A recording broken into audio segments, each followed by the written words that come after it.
Good morning! Magawa tayo guys ng breakfast. Ibahin naman natin yung breakfast natin ngayon. Bati muna ako ng 2 itlog.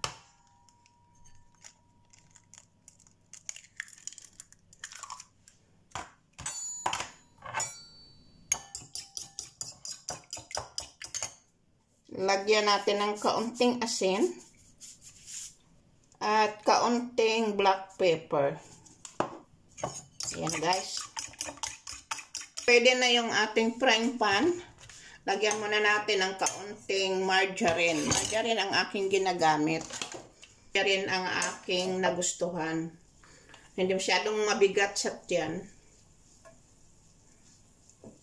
Mayroon akong isang tinapay, hinati ko lang. I-toast muna natin.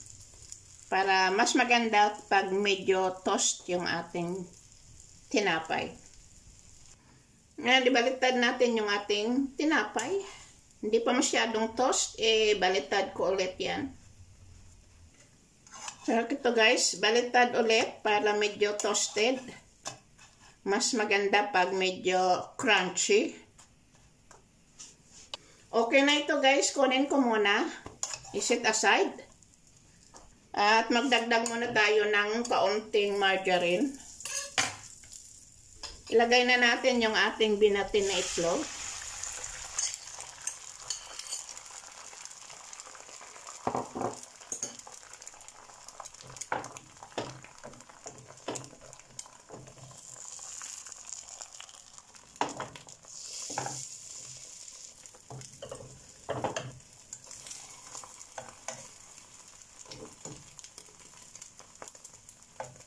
Hintayin muna natin na medyo maluto ng kaunti yung itlog dito sa taas. So, ayan, ready na yung itlog natin. Ilagay natin yung ating tinapay. Ayun. Ngayon, itupi natin. Ayan, guys. Kahit hindi matupi ng maigi, basta yung lasa ay masarap. Ganon. Ngayon, lagyan natin ng kaunting mozzarella. Grated mozzarella. Ayan.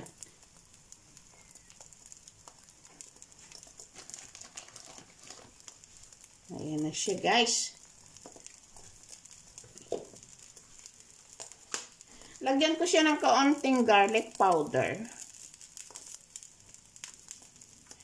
Nabanguhan kasi ako ng garlic powder. Kaya, ayan. Super! Ngayon guys, itupi natin. Ayan, sandwich na siya. Wow! Hintayin natin na mag-melt yung ating mozzarella cheese. Baliktad. Heavy breakfast na ito guys. Kasama ng isang tabo na kape. Sobra-sobra na ito. Aabutin ka na nito hanggang 1:00 ng hapon.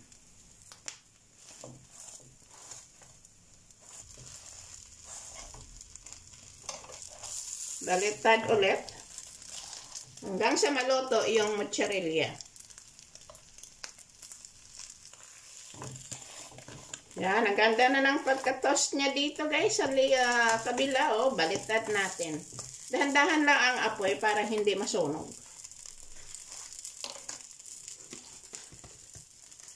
So, ito na guys. Done na ito. Ready to eat na. Ito guys. Okay na ito. Masarap na.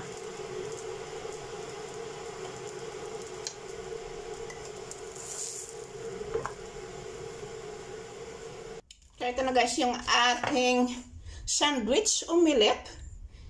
Tingnan nga natin kung kamusta ang ating cheese. Hindi naman marami ang nilagay kong cheese. Kaunti lang. So, ayan guys. Yan. Yung cheese. Masarap. Ayan guys. Oh. Ayan. So, ayan. Ready na. Lagyan natin ng ganito. At isang tabo na kape. And guys, sarap ng kape sa umaga. So, hali kayo, kain tayo. Tingnan nyo. Yan na guys. At least, may variation yung ating breakfast. Kain tayo. Ito. Yan. Hindi ko dinagdagan ng maraming cheese. Pagkaunti lang, mild. Kain tayo.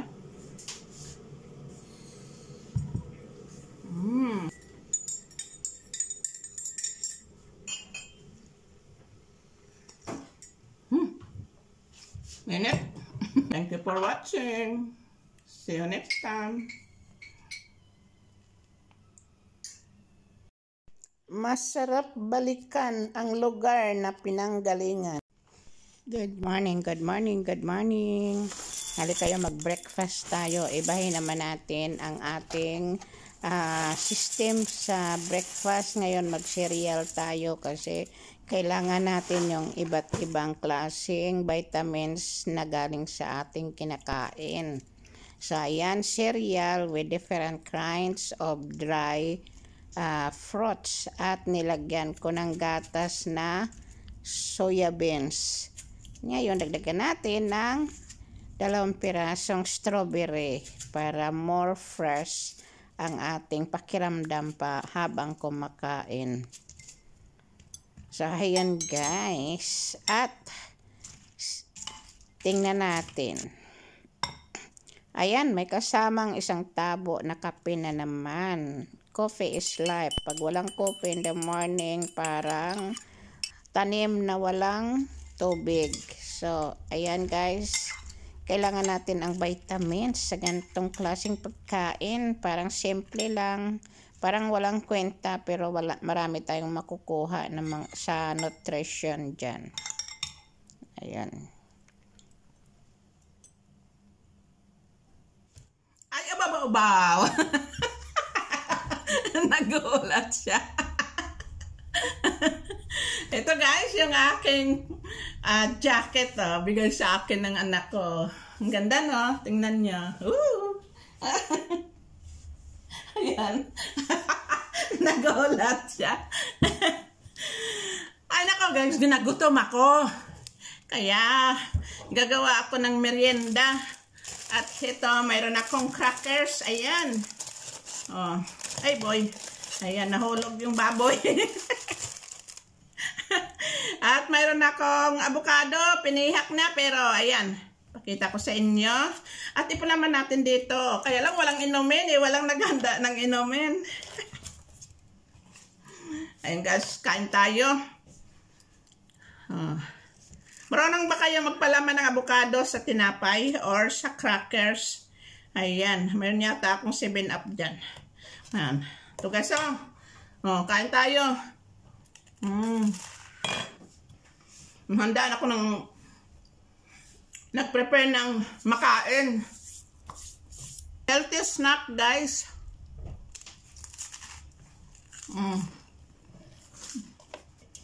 Ito ang hindi healthy. Ayan, guys. Pero masarap siya. Kung saan ang hindi healthy, yun ang masarap. So, guys, naibang merienda. Surprise! Ayan, sarap. Muffins. Marunong ako nito magluto. Pero tinatamad ako magluto. Kaya mas madali bumili. At saka mura. Kasi kung magluto ka, marami kang ingredients na gagamitin. Marami kang ingredients na bibilhin. Pero pag bumili ka lang nito, nako, makain mo ka agad. Hindi magtagal. Ubus na. And guys, sarap.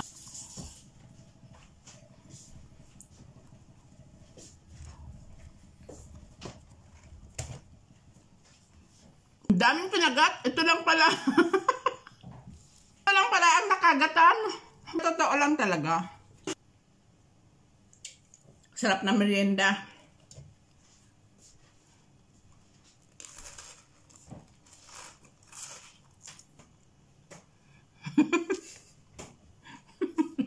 Pakita ko sa inyo guys yung ginawa kong ice candy. Ayan o. Alam nyo kung ano ang kanyang ingredients nito. Ang kanyang ingredients ay blackberries, strawberry, at saka saging. Ging-grind ko ito at dinagdagan ko siya ng raspberry juice at ginawang ice candy. Ayan o, super sarap. Mahal ng avocado dito. Pero wala naman akong nakikita na maraming avocado sa Pinas. Maghanap ako ng avocado, walang tinda. Maghanap ako ng banaba, walang tinda. Maghanap ako ng kayumito, walang tinda. Wala lahat, walang star apple. Yung star apple is kayumito. Ang nandoon lang ay lansones pero tapos na rin. Kaya ayun, antos may love na ako sa mga prutas na gusto ko sa Pinas. Halika kayo guys, maghapunan tayo. Ito may niloto akong balatong at nilagyan ko ng spinach at saka hita ng pork. Ayan, masyadong malambot at may kaunting kanin. Ayan ang hapunan ko ngayon. At ayan, may natira pa akong hipon. At samahan natin ng 1 glass of red wine. Kasi pag malamig ang panahon, kailangan natin yung pangpainit sa katawan. Masarap din uminom ng ganong klaseng inumin pag malamig ang panahon. Okay, maraming salamat sa panonood ninyo and see you next time.